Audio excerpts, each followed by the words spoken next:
ఆకలిగా ఉందమ్మా, అన్నం పెట్టడానికి కూడా ఎవరు లేరు.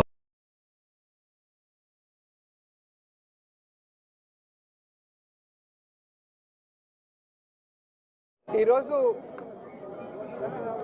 ఆంధ్రప్రదేశ్లో నువ్వు ఇంకా బతికే ఉన్నావా వాసిని? ఇన్ని రోజులు కనపడకపోతే ఏ రోడ్డు పక్కనో హరి అని ఉంటావని ఏ విధంగా పైశాచిక ఆనందం పొందుతున్నారో మనం చూస్తున్నాం. నీ ఒపీనియన్ ఓడరా అడిగిండు, మాకే నీ మీద ఒక ఒపీనియన్ లేదు.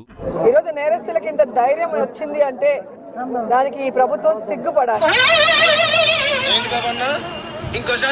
ఈరోజు నేరస్తులకి ఇంత ధైర్యం వచ్చింది అంటే దానికి ఈ ప్రభుత్వం సిగ్గుపడాలి.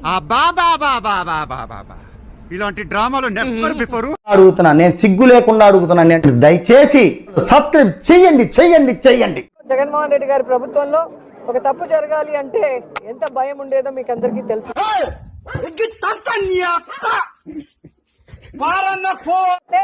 ర్యాగింగ్ భూతం ఎలా ఎక్కువైందో మనం కళ్ళారా చూస్తున్నాం. చేది నమ్మ బతుకు బురదలో పంది బతుకుతుంది, నువ్వు బతుకుతున్నావు ఎందుకురా? ఎదవన్నారు ఎదవ చేసావరా? ఇలాగే మెయింటైన్ చేయి. లోపల నుంచి ఐడియాలు తన్నుకు వచ్చేస్తున్నాయి. ఒక్క అవకాశం ఇస్తే ఇండస్ట్రీ కుమ్మేస్తానా. రెడ్ బుక్ రాజ్యాంగం మీద పెట్టిన దృష్టి, ఇంట్రెస్ట్ పక్కన పెట్టి పార్టీ సిద్ధాంతాలు నచ్చి ఎన్నుకోబడిన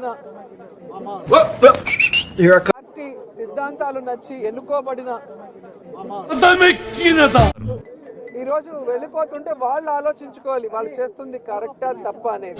నాతో చెప్తే చెప్పావు కానీ ఇంకెవరితో చెప్పకు, ఎవరు నమ్మరు.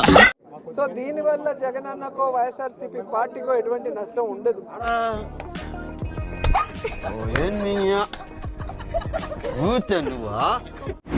సో ఇది ప్రజలు ఓడించిన ఓటమి కాదు. అటు చూడు బే.